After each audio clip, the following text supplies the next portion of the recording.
আবার তাড়াতাড়ি কল করলাম। কি এটা? কি ছবি আমার কিসের ছবি? Security guard. Security guard? তুমি সিকিউরিটি গার্ডে জব করো? তুমি আমাকে কি বলছো এতদিন? মিথ্যা কথা বলছো তুমি আমার সাথে। তোমার সাথে আমি এই জন্য রিলেশন করছিলাম। দিনের পর দিন তুমি আমার সাথে মিথ্যা কথা কেন বলছো? প্রতারক। শোনো, কি শুনবো তোমার কথা? আমি তোমার একটা কথাও শুনতে চাই না। তুমি ডে বাই ডে আমার সাথে মিথ্যা কথা বলে গেছো। আজকে আমার ফ্রেন্ড আমাকে এই ছবি সেন্ড করে, সেই দিন আমার দেখতে হয়। সবার সামনে আমি হাসির পাত্র হইলাম। হ্যাঁ, আমাকে সবার সামনে ইনসাল্ট তুমি করালা। তুমি এইটাই চাইছিলে আমার সাথে আসতে? মানে এখানে কে জানবে? আর জানার কে বাকি আছে? সবাই জানুক না তুমি আমার সাথে এরকম প্রতারণা করছো। ও আচ্ছা আচ্ছা, আমি তো এখন বুঝতে পারতেছি কেন তোমার বাপ দাদা সকালবেলা ঘুম থেকে উঠে কেন চা রুটি খায়। তুমি এই জন্যই খাইছো ফকিন্নি। তুমি আমার সাথে ডে বাই ডে মিথ্যা কথা বলে গেছো প্রতারক। আমি তোমার চেহারা নেক্সট টাইম আর দেখতে চাই না। সিকিউরিটি গার্ড তুমি না বলছো তোমার ভাই চাকরি করে? তোমার ভাইও তোমার সাথে সিকিউরিটি গার্ড চাকরি করে? ধরবা না তুমি আমাকে। নেক্সট টাইম কোনো যোগাযোগ করবা না সিকিউরিটি গার্ড। শালা প্রতারক।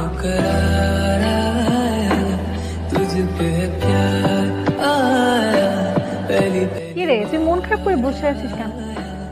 কি করবো তো? আমার কেন জানি মনে হইতেছে ও ওই দিন কিছু একটা আমাকে বলতে চাইছিল, আর আমিও রাগের মাথায় কারো কথা শুনি না।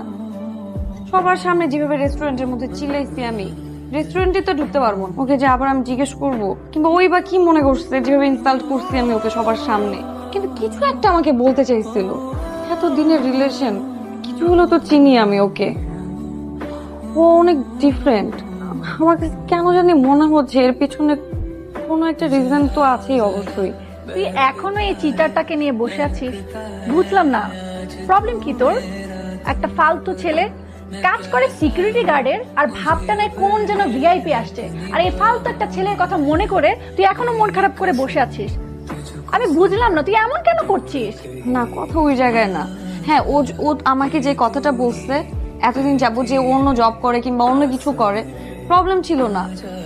সিকিউরিটি গার্ড এটা যদি ও আসলে করে থাকে, এটা যদি আসলে সত্যি হয়, তাহলে খারাপ, আসলে খারাপ করছে।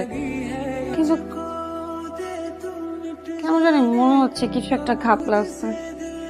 একটা ফালতু চিটারের জন্য যদি তোর এতই মন খারাপ হয়, আর তোর যদি এতই কল দিতে মন চায়, তুই তাহলে কল দে, ফোন কর ওকে। হ্যাঁ, আমি তো ফোন করতেই চাই। ফোন করার মতো কি আর কোনো পরিস্থিতি রাখছি আমি? আর ফোন করেই বা কি বলবো? সিকিউরিটি গার্ডের চাকরি নিচ্ছে, আমার ফ্যামিলি মেনে নিবে? এটা সম্ভব? दुआ भी लगे ना मुझे, तवा भी लगे ना मुझे।